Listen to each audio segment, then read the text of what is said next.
Hello and welcome to Evolve by Erica, the podcast, a place where we talk about all things spirituality, 5D, ascension, meditation, and beyond. I'm Erica Polsinelli, your host, and I'm so excited to invite you in for another episode. Come on in. Hi, guys. Today I am here with someone who I've been following on Instagram for not that long, like maybe a few months, but I instantly was just so drawn to her energy. It's so contagious through her posts. She just has this vibrance and radiance to her. And I can't wait to introduce you to her today. So, her name is Morgan, and she is a holistic health coach. She really focuses so much on the gut. And I know that she has had challenges with her gut for a while, and I presume that's what led her to this path and all of what she's going to share today and all that she has to offer the world today and every day. But I was just her energy is magnetic, and she creates like these reels that just make me want to dance, smile, and have fun about like all things holistic. So I'm so excited to introduce her today. Morgan, welcome to the podcast. Thank you so much for being here. Oh my gosh, of course. I'm so happy to be here and I'm so thankful I found you in your meditations. I think I want to say June, but I love following you. I love everything that is evolved by Erica. So I'm thrilled to be here. Oh, I'm so excited you're here. And I love seeing when you like post the meditations you're doing in the morning. I know you're obsessed with like breath of fire and ego eradicator. Yes, And very much so. love it. I absolutely love it. So tell the Evolve community a little bit about you, about your background, what has led you here. Tell us the backgrounds. Totally. So, kind of a long story, but you hit the nail on the head. I am a health coach specializing in gut health because I went through my own hardships with my gut. So, freshman year of college, I got a really bad stomach infection that landed me in the hospital for a month. I was in the ICU for 5 days. Oh my My goodness. colon almost had to get removed because it was so infected. And if they were to remove my colon, there was a 50% chance that I would survive because the toxins from my colon could go into all of my other organs and cause a system shutdown. So I'll hit you with the bang and then we're going to reverse. So leading up to that, not many health issues growing up. And then I randomly started to get all of these sinus infections out of nowhere. So I started taking a lot of antibiotics the fall of my freshman year. In college, I played Division I lacrosse in college, and I was just go, go, go. So I was like, these sinus infections need to get out of here. I need to do my thing. So the antibiotics we found out later actually ended up killing majority of my good bacteria in my gut and just like completely shooting like my health essentially. So I was in the hospital. I was hooked up to morphine. I could only leave the bed to go to the bathroom.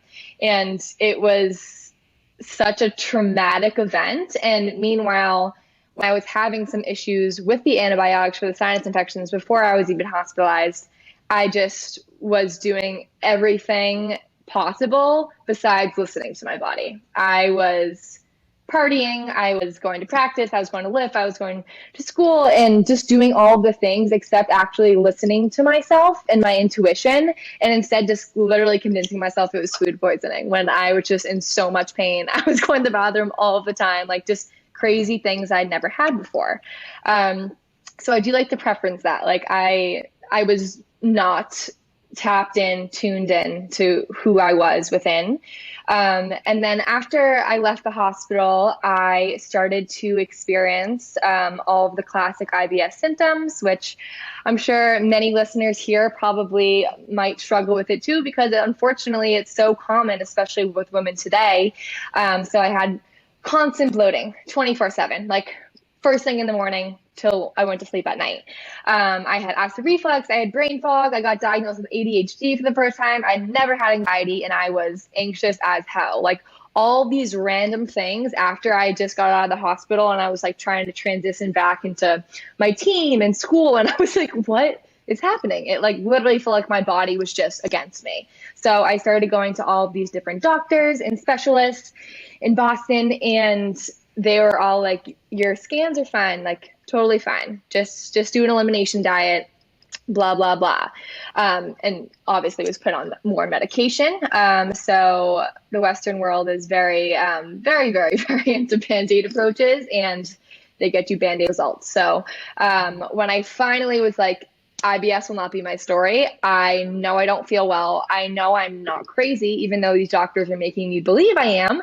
I went down the holistic, the integrative, the functional, the energetic route, and I never looked back, because these practitioners were like, yeah, your gut is so inflamed, it's so out of balance, no wonder why your skin is a mess, your anxiety is through the roof. And it was that feeling of like feeling understood and like validated for everything that I've been feeling for like years. I was like, I can wow, cry. like Yeah. this is, yeah, literally, I literally was crying the first appointment in the functional medicine doctor's office when she was like, I'm gonna help you heal. And I was like, fuck yes, like thank you. Like I was going through all this for a reason. And my mom in that appointment, she was getting really emotional too, because she knew how much of a toll this was all having on my mind, body, and soul. I just was not me at all. I also forgot to mention, but a huge part of my journey is an eating disorder called orthorexia, which is essentially obsessed with healthy eating, all clean eating. And I didn't even know I had that.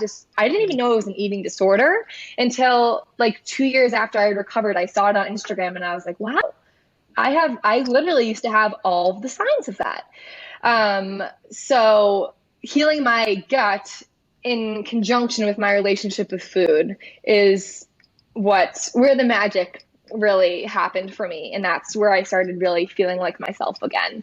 But to go back to that doctor's office, when they were like, we can help you heal. I know your body's out of balance, is screaming for help. You're doing all the right things.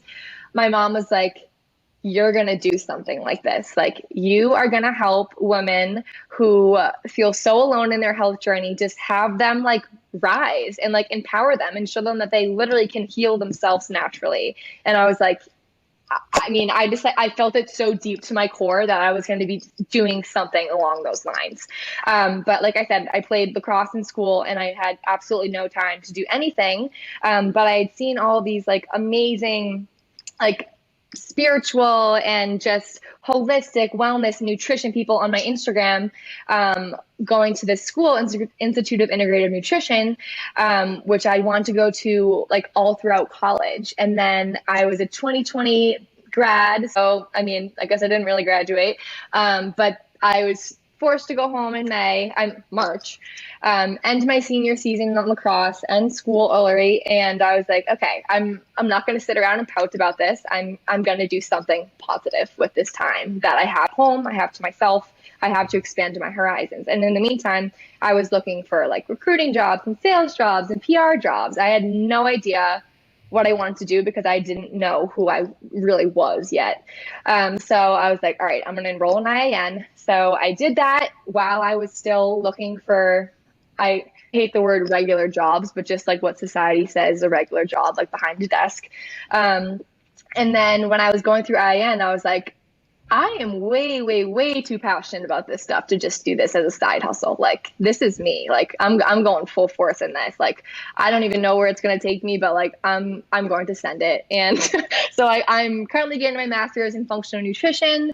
That summer, I got my yoga certification through Core Power. And that's really when I started to get into meditation. I found Elevate the Globe before you. So I was like kind of, dipping my toes in with Kundalini. I'm obsessed with Joe Dispenza. I actually got trained for transcendental meditation. I made both of my parents get trained. So I was like full force ahead, meditation, yoga, like this is it. Because I was so go, go, go, like sprint, run, no breaks throughout my whole life, literally. Such a perfectionist.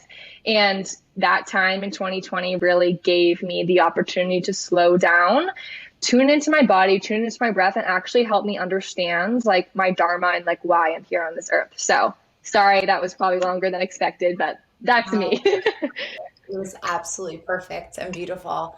And I feel like your struggle was even more intense than I anticipated. You hear so many people today who have gut issues. And not to say that, one is more important than the next, but to hear how intense your experience was and how critical it was and that you're in the ICU.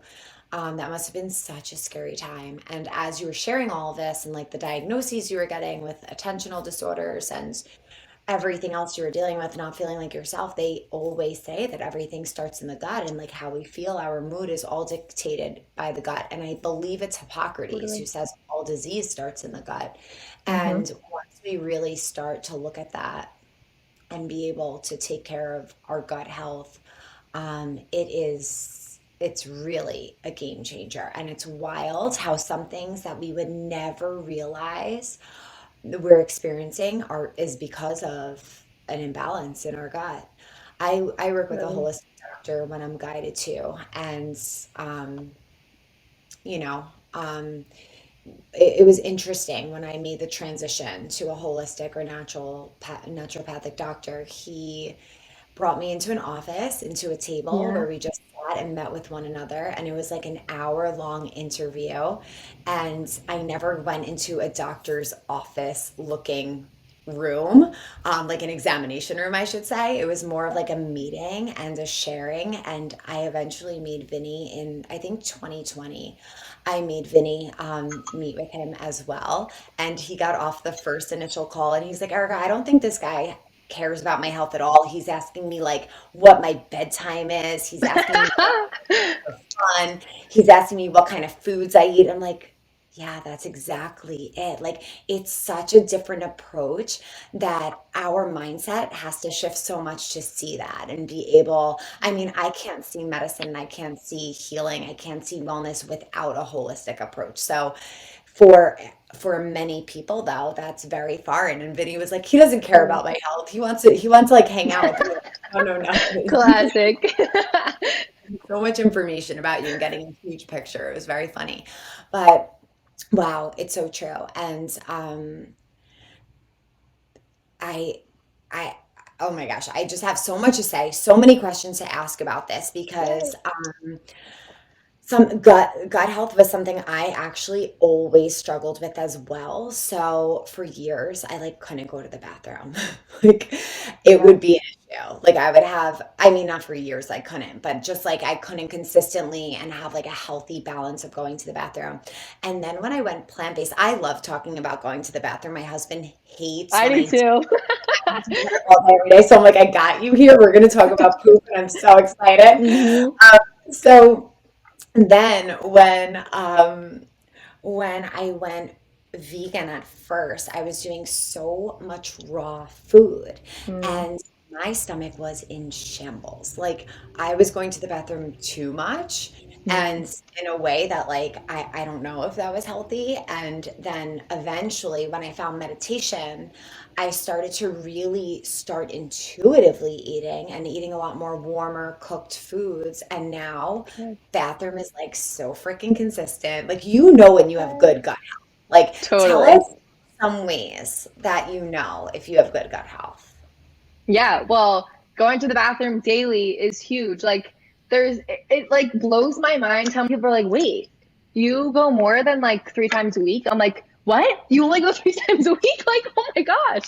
So going to the bathroom once a day is so, so, so important. It's just a sign of proper health, not even gut health. Wow. Like that is just like Mhm. staple of health.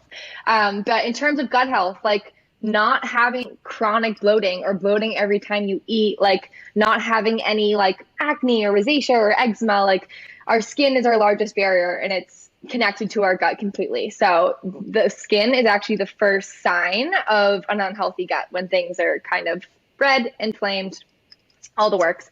Anxiety is huge, very linked to the gut. Let's see, like not burping, not like farting too often. We're getting crazy here. And the opposite side of the spectrum too, when it comes to poop, like not going like diarrhea, like all the time. Like that's we're not digesting our food if we're doing that. So I would say those are the big telltale signs. But like also like not being able to lose weight, having brain fog, being fatigued, always having that afternoon slump around 3 p.m. Things like that are also such telltale signs because they're so connected to our hormones. So if our gut's off, our hormones are going to be off. And hormones literally dictate our whole body. But so does the gut. I always like to say the gut really is the queen of the castle. And when the queen's angry, she's going to take the kingdom down. So if she's in balance, she's taking you down with her. And it's very different how it manifests in people. But if you have any of those signs and signals from your body, that's good. Just now that you're aware of that, but that's your body letting you know that let's work on that gut, because again, the gut is the center. Having good digestion is literally your life force. It's where your sacral is, it's where your creativity is, it's where your intuition is. So clearing that up so you can be a clear energetic vessel is really the goal in my book. So yeah. It is so true. I want to get back to that, but first I want to ask you if you know what a birthday poop is. A birthday poop? No, please explain. I think this is what they call it. It's when like you don't have to wipe. Like it's just like clean and you don't even have to wipe. Ah, And that's supposed to be a sign of really good gut health. Have you heard that yeah. too? So I haven't heard that term before, but there's this chart. It's called the Bristol stool chart, and it Yes. goes to there's 7 different types of poop on it, and you should be like 3 or 4. So if you're 1, 2, 3, you're constipated. If you're beyond 4, you it might be the other way around. But anyways, you know what I mean. So if you're having a 3 or 4, I guess you don't necessarily need to wipe. So I would say that's probably birthday poop area. Well, yeah, like you always wipe just to make sure, but Yeah.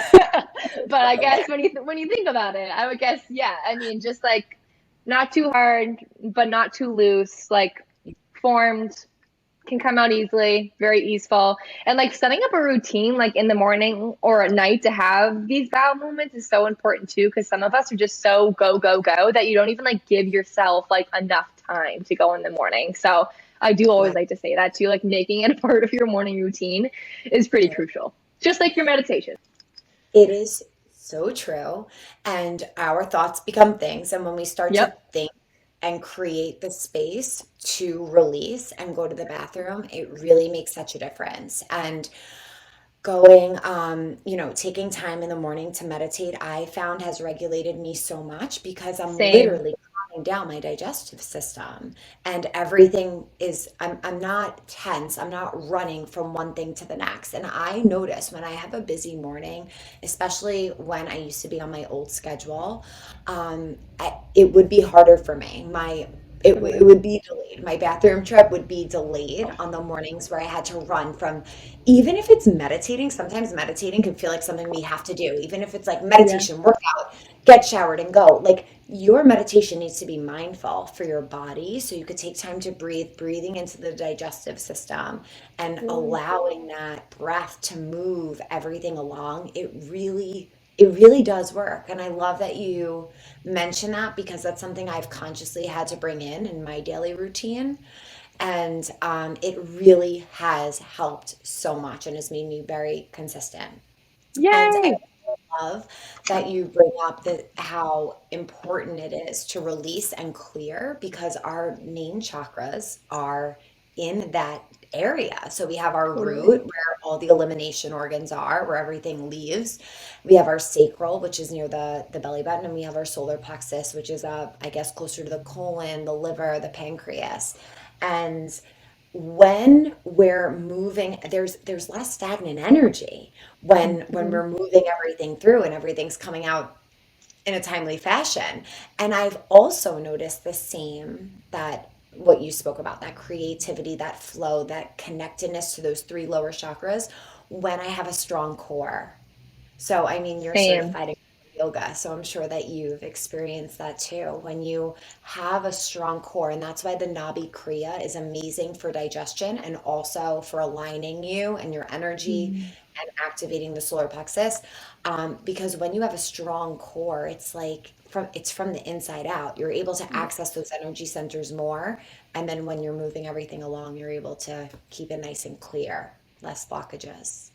Yeah, exactly. And even when you were saying like you used to be so constipated, like that is just like unfortunately like so many of us are just like holding on to emotions. Like I have 4 foundations in my coaching. It's food, body, spiritual connection, and emotional regulation. And if we are not regulating our emotions, so if we're holding on to them, we're going to be constipated. And if we can't digest them, we're going to be diarrhea up the yang. So it really all does come down to emotions and like whether we can process them or not and how we do that.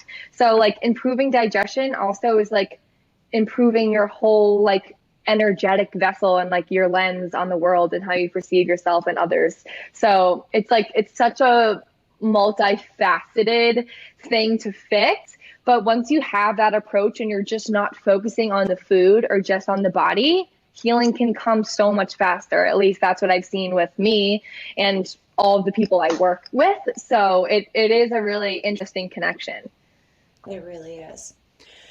The posts I love from you the most are where you're sharing how it's not normal to experience so many symptoms that have been Yeah. so normalized in our society, like the bloating, like the brain fog, the fatigue.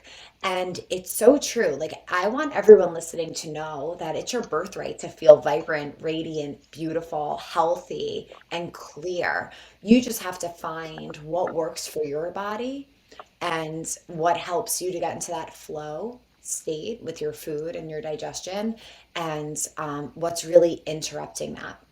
During Yeah. Kundalini training, we actually, this was really cool. I loved this. We learned about how long digestion should take for women and men. I believe for women, it's supposed to be in the 18 to 24-hour range, and for men, it's about 24 and maybe a little bit further. And Wow. they told us to eat beets so that we can see how long it took for our body to process that, to find out if our digestive system is sluggish, if it's backed up, how long did it take for it to be eliminated, because beets turn things red. So you're able to see what's going on there, red or purple, which could be alarming if you didn't know that, because that's happened to me once. Same. Very alarming. So that was interesting. So that's a little fun experiment we could do. But I want to ask you your top 5 tips for gut health. And maybe we could do like 5 do's and 5 don'ts, or you could just do a combination, really. I don't want to give you too much structure, whatever you're guided to. No, I let's want let's definitely do that. to, so slip in like a little bit of both. Okay. Okay, sounds good. So for do, like one of the most important things is getting like diversity in your diet. So even if you're eating the most healthiest things, if you're eating the same smoothie with the same ingredients and then you're having the same salad with the same ingredients every single day, that's not giving your gut bugs the nutrients that it needs. So, and if you're not diversifying your food, like for example, if you're constantly having blueberries in your smoothie, yeah, super healthy. But if you're having that every single day, you can actually develop a sensitivity to blueberries. And it can, well, I didn't even explain what leaky gut is, which I definitely should. So I feel like leaky gut is such a trendy term these days, but essentially you can just think of our gut or on video, or people are going to see this, or I guess I'll just explain it. Yeah, Um, you will. You'll just listen okay. to audio, but do both. Okay, so your gut should be like very tight together, but it is super, super vulnerable because it's only one cell layer thick. So, like stress, medication, um, One cell. one cell layer thick. So, Yes. yeah, so it is very, very vulnerable to just diet, environmental, and lifestyle toxins, I'll say. So, once it's reached its breaking point, it finally will open up, and then large food particles and just bacteria and other toxins can get through the gut lining and into our bloodstream and create inflammation in the body. So, going back to having the same foods every single day, you can get a leaky gut over time if you're bombarding your system with the same food. So, that's a big one. Another big one when it comes to food is figuring out your sensitivities. And like gluten, dairy, corn, soy are all huge sensitivities today. And even if you feel like you are eating all of those and you are like, there's absolutely no symptoms, I do think like doing an elimination diet, just like taking them out for 2 weeks and then reintroducing and see if like, oh, my brain fog kind of was better when I took gluten out, or like, oh, like I'm actually not that bloated anymore when I didn't have dairy. Like just doing that is not, it shouldn't be seen as restricting. It should be seen as doing the limit and doing an experiment, a loving experiment with your body to like calm some inflammation and get more in tune with your body. So I love that shift. It shouldn't be about restriction. It should be about abundance, and you should be looking at what you can add in rather than you can take out. So, and if you are having gut issues, like working with a coach or a practitioner to help you get more specific on elimination diet is key.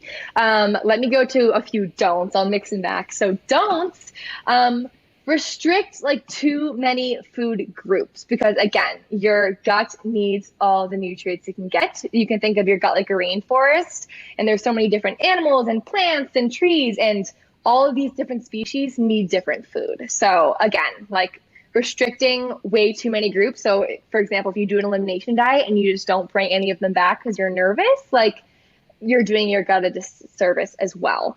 And then like not under eating is huge, especially in this culture of like eat less, exercise more. Because when we under eat and under fuel, that's not respecting your body, but most importantly, it's not allowing your nervous system to feel safe. So we have fight or flight mode and rest and digest mode. So many things can put us into fight or flight mode. And unfortunately, in this like hustle culture, majority of us are running on cortisol and adrenaline, which are stress hormones, because we're chronically stressed. But if you are continually under eating, so for example, you're having just coffee for breakfast, you barely eat lunch, you are literally running, like I said, on stress. And that makes your nervous system feel so scared. And it's like it's actually holding on to weight, because it's like, when's the next calorie coming? So again, like making sure that you're getting food in there, but also like focusing mostly on like whole nutrient dense food from the earth, like fruits, vegetables, whole grains. Like these are all so important for our microbiome and just like for our health in general. Another don't while I'm there is trying to eliminate seed oils, inflammatory seed oils like grape seed and canola. They're literally just everywhere, like from our nut milks to like our granola bars, like literally in our kids' foods, like they are everywhere. So paying attention to those seed oils and trying to focus more on like healthy oils like coconut oil or avocado oil or olive oil are really life-changing, because those oils are super detrimental to your hormones as well. And again, hormones and gut are besties. And then going back to the do's, looking within. Stop comparing yourself and your journey to everyone else's journey. Like the gut is so like 10 to 20% of each gut is similar. So there is definitely not a one size fits all approach to health and wellness in general, but more specifically gut health, because maybe someone's chronically stressed and that's why they have IBS, or maybe someone's eating a super inflammatory diet, or maybe someone has some trauma that's stuck in their gut, in their sacral, whatever it may be. Like there's so many different pieces of the puzzle. And the more I went inside and really asked myself what I needed, instead of trying all the new diets and trends and, oh, this worked for her and that worked for him and all of this stuff, really helped, again, like calm my nervous system. And I was able to pick and choose, do trial and error about things that worked for me.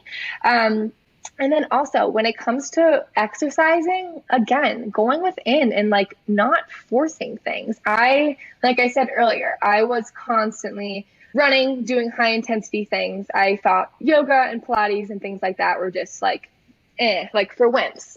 And I truly didn't give my body the ability to rest. But again, it really all boils down to the nervous system. And if you're constantly pushing your body to the max, like dead dog tired, never having any rest days, you're running on stress hormones and you're putting your body in fight or flight, and you simply cannot heal a body that is stressed. Like you need to be in that rest and digest mode.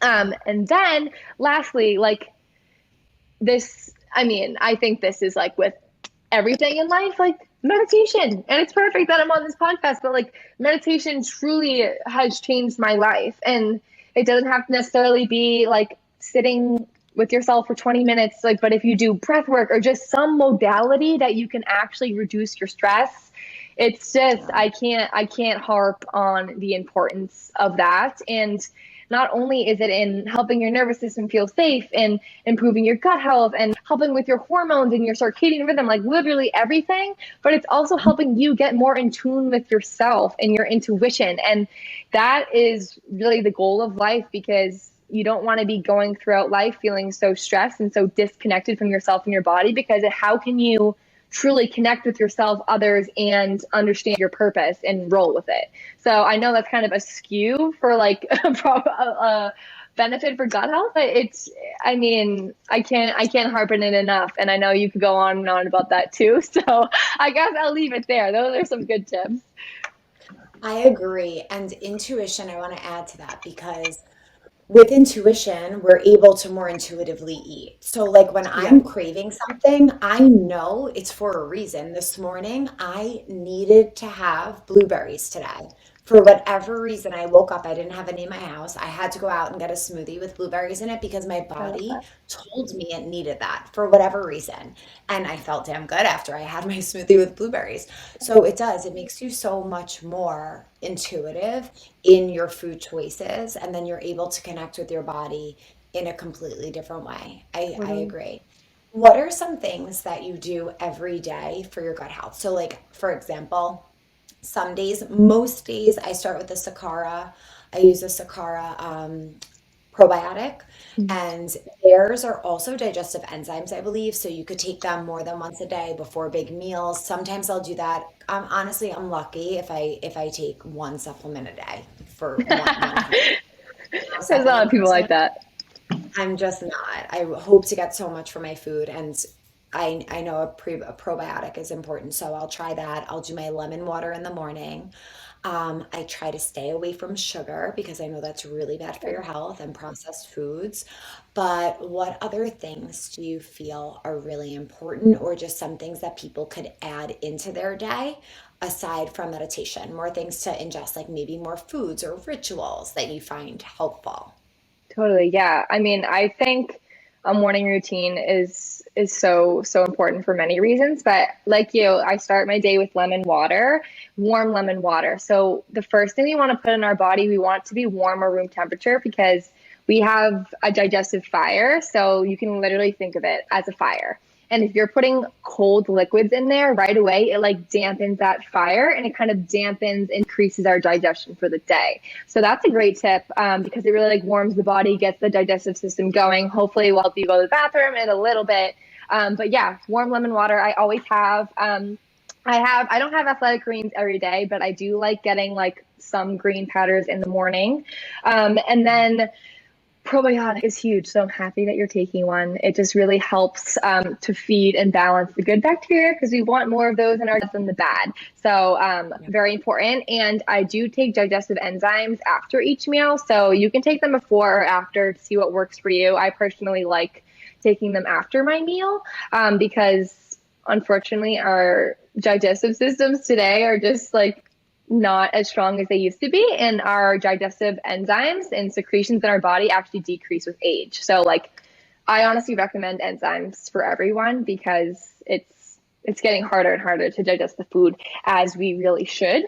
And then another thing with eating is trying to avoid slash reduce drinking with meals, because that reduces your it impairs your digestive enzymes from really taking place and helping you digest your food. So kind of an oxymoron, because you get drinks and water and everything when you go to restaurants, etc. But if you can wait like 30 minutes ish, you want to take supplements before and after, that's totally fine.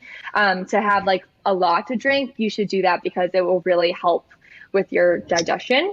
But I feel like that those are simple ones. Like going for like a brisk walk after eating is great for digestion too. But again, you don't have to go crazy on the supplements. I mean, I work with someone who does energetic muscle testing. So we're really into the supplements and fixing specific issues. So I'm kind of like a supplement geek, and I love taking a lot of supplements, but it's not necessarily necessary. It's like the simple things that are really going to help improve our gut health. And again, like really minimizing that sugar, those processed foods. But I mean, as much as I preach that, balance is super important as well. But one of the quotes I just love recently is, and I'm not going to get it spot on, but it's like, we are living in a society where eating and just treating our body like unhealthily is so normal that when someone decides to like actually take care of their health and eat healthy and get more fruits and vegetables in, they're like, what are you doing? Like, are you trying to be skinny? Like all this stuff. I'm like, why is that not normal? Like we're eating the way our ancestors ate. We're eating to reduce inflammation. We're eating to like have a clear gut and a clear mind. Like so again, It's like a form of self-respect and self-love. And not totally. only self-respect and self-love, but also love and respect to the people who love us. Because if we're caring for ourselves, we're respecting the people who honor and care for us too. And wouldn't we love for every one of the people that we love to take care of themselves too? Yeah, It's so I love interesting. that. And it's, Yeah, yeah, that's put amazingly. And again, like yeah, I don't want to I don't want to overwhelm anyone, but I think those are some just like some small tips that you can take away. Like focusing, I mean, it really depends on like even your Ayurvedic type, like whether you can like process cold and raw foods or if you need more warming. Like I'm more Vata energy, so I'm definitely more on like the warming side and like getting away from all raw things that I had was really beneficial for my digestion, but it can be totally the opposite for someone else. So it's really like, again, like put your blinders on. Like you should be the only person like concerned with you. And it doesn't matter what me or Erica are eating. Like do what works best for you. But yes, the probiotics, the warming food in the morning, the digestive enzymes, walking after meals, not drinking with meals, giving your body the ability to digest and absorb nutrients, like and you can do that by reducing your stress and just calming so you can actually get in that rest and digest mode when you're about to eat. So, anyways, yes. yeah, so true. Oh my goodness, you hit so much. I want to ask you one more question about bloating because I think it's a problem that so many people have, and I'm Yeah, sure the suggestions overlap and are very similar. But totally. do you have any quick like tips, experiments people could do to find out why they're bloating, or tips for bloating? Yeah, definitely. Again, like when it comes back to the workouts, like, and just in general, like ask yourself, like, how can you make your body feel safe? Like, a lot of people are bloating because they are under eating, because they are over exercising, but it can get tricky because some people might have small bacterial overgrowth in their small intestine. They could have H. pylori, they could have candida. Like, there's so many different things that could be going on in the gut. But I will say, majority of those things, whether you do have parasites, bacteria, yeast, mold, stem from adrenal issues, which is stress. Mm. But if you are dealing with chronic bloating every day, again, going back to these things are not normal. They are just not normal. Getting like functional testing done is so, so important. And not saying to not go to a GI doctor. I definitely go that route first. Get a colonoscopy and endoscopy if you're dealing with chronic bloating like I was, just to rule out any IBD, any Crohn's or colitis, any serious things. And then if you don't have that, if it's accessible to you, I know they're more expensive and sometimes harder to find, but a functional doctor who can do a stool test on you and actually see like all of these different bacteria, whether again you have parasites, if you have mold, if you have yeast, if you have a candida overgrowth, a yeast overgrowth, and that is really where you pinpoint the root cause of what is going on. But if you feel like you're just like bloated here and there, activated charcoal is great. Ginger and fennel tea are great. Doing a castor oil pack, literally just castor oil on like a t-shirt and then the heating pad over it, peppermint oil on your stomach, all of those things. Again, not pushing your body to the max when you're bloated because your body's kind of already in like a hyper state anyway. Yeah, amazing tips. Thank you so Of much. course. I talk about this all day. But I feel like you shared so much great stuff that so many people can benefit from. And it's true. Sometimes it is harder to find the functional doctor or to have access to that and be able to afford it. But sometimes insurance, like you can actually resubmit it if you do have health insurance and they'll give you money back. You just have to like do the legwork to try to explore those other resources. Totally. But I agree with you. I think once we calm our body and once we release stress, a lot of our problems tend to go away. Yeah. And that brings us right back to meditation. So, hey. All leads, all roads lead back to meditation. But I want you to share what you're offering right now to people. Maybe people are listening and they want to work with you. They want guidance from you. What are you offering right now? Where can they find you? Share it all. Yeah, so you can find me on Instagram or TikTok at The Smiling Gut. My website is smilinggutwellness.com.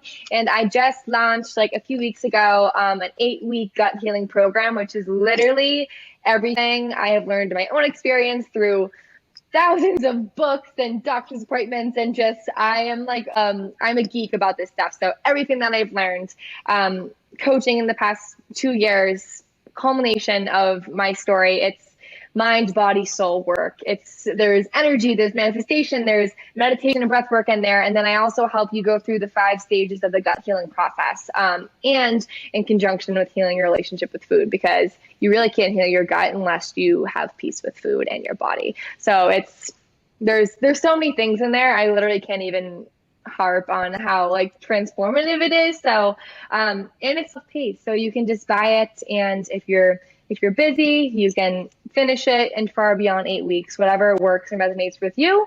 And then I also work with people one-on-one to help them. I do energetic muscle testing. So I help them really get to the root of what's going on in conjunction with the gut glow up. And you can find all of that information on my Instagram or my website. And yeah, I would love to work with you guys if you're having any of these issues. I'm so passionate about it. I can hear it. I could feel it. I knew it just from seeing your Instagram. So I just want to clarify, it's the Smiling Gut, but with only one One G. G, yes. Okay. So the Smiling Gut with one G. And also, I want to congratulate you on your upcoming podcast, and I'm so Thank excited to you. and I can't wait to just hang out with you I again and know, talk all like things, literally right? tomorrow, right? Yes. And you were my first podcast guest. Oh, I'm so excited and I'm honored. I Thank you am for having too. me. Thank you for being here and sharing all this wisdom and your struggle with other people so that maybe they don't have to struggle in the same way that you did. Yeah, I mean, that's why you and I are here on this earth. So take advantage of both Totally. of us. Yeah. Thank you so much, Morgan. It was such a pleasure. Thank you for being here. And I hope everyone that's listening enjoyed. Please find Morgan on Instagram, send her a message, ask her any questions. She'd be so happy to help you. I know what it feels like when people are just in need of what we have to offer. And just hearing any feedback or any questions, it's why we are here. So please reach out to her. Thank you guys so much for being here. May the longtime sun shine upon you. Have a beautiful day. Sat Woo. Nam.